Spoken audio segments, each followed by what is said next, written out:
This week on RareCollectiblesTV.com, you'll find some of my latest picks.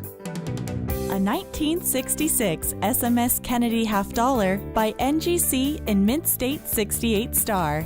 This 1966 Kennedy has a solid cameo contrasted obverse with slight reverse cameo contrast. High-grade special mint set examples are more scarce than proof coins, and this is just one of 28 examples in SMS mint state 68 star by NGC.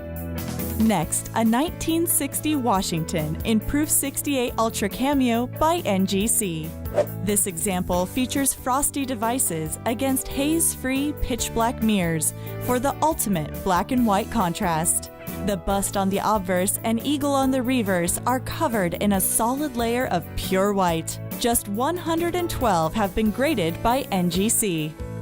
Also, a 1964 Roosevelt Dime by NGC in Proof 69 Ultra Cameo.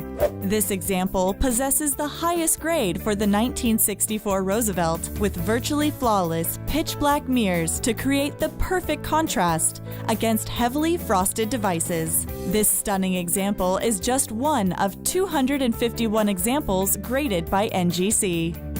And finally, a 1955 Jefferson Nickel in Proof 68 Ultra Cameo by NGC. This Ultra Cameo features heavily frosted devices and pitch black mirrors on the obverse and reverse with ultra black and white contrast. NGC has graded just 18 examples in Proof 68 Ultra Cameo. Be sure to check out RareCollectiblesTV.com for more Rick's Picks. Visit us at RareCollectiblesTV.com.